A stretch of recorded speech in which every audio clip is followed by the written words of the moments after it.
कि डॉलर को इतना तवज्जो क्यों दिया जा रहा है, कभी सोचा आपने? 1944 की बात है। तो 1944 में एक हेमिस्फीयर होटल नाम की जगह थी जहां पर कि 44 कंट्रीज के टॉप ऑफिशियल आए थे, और इसको कहते हैं Bretton Woods summit, Bretton Woods का एग्रीमेंट कहते हैं। ये बहुत हिस्टोरिकल है, इकोनॉमिक्स के लोगों को ये चीज पता रहती है।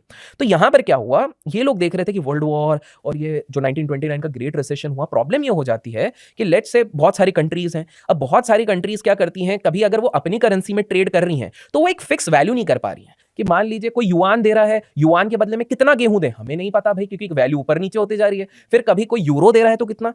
तो ये 44 देशों ने सोचा कि भाई हमें ना एक गोल्ड स्टैंडर्ड बनाना पड़ेगा एज इक्वल टू गोल्ड। तो देखा भैया सबसे ज्यादा गोल्ड किसके पास है, तो 20,000 टन का गोल्ड था यूएसए के पास। तो सारी 44 कंट्रीज ने बोला भाई यूएसए को, यूनानिमसली उन लोगों ने वोट करा कि भाई जो तुम बोलो वैसा है। तो यूएस डॉलर को फिक्स किया गया। तब मेरे हिसाब से आईएनआर 4 रुपए के हिसाब से था, सोचो कहां चले गया है, एक यूएस डॉलर 4 का था और आज आप देखो। बट फिर क्या हुआ, लेट मिड 1970s की बात है, उसको कहते हैं निक्सन शॉक। निक्सन प्रेसिडेंट वहां पर एक बने, प्रेसिडेंट निक्सन। अब सीन क्या हो गया था, ओवर दीज ईयर्स जो ये 30 साल का एक पीरियड रहा, तो स्वाभाविक सी बात बन गई कि सबने समझा कि गोल्ड पहला स्टैंडर्ड है और dollar is as good as gold. तो डॉलर में व्यापार हो रहा है। बट कुछ यूरोपियन देश, इटालियन और ये सब ना थोड़े समझदार थे, उन्होंने देखा कि भाई डॉलर का ना इतना भरोसा नहीं है, सोने का भरोसा है।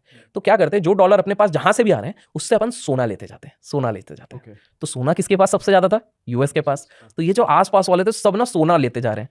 अब यूएस सुपर पावर क्यों बना था, क्योंकि उनके पास सबसे ज्यादा सोना था।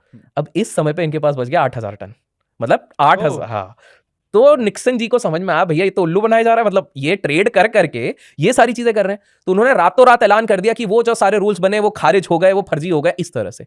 तो वो एक निक्सन शॉक लग गया उस समय पे कि भाई अचानक से, मतलब देख रहे हो यूएस अपना दबदबा कैसे किस तरह से बनाती रहती है, तो वो बना दिया। तो बोले भाई ये तो दिमाग खराब हो गया इसमें।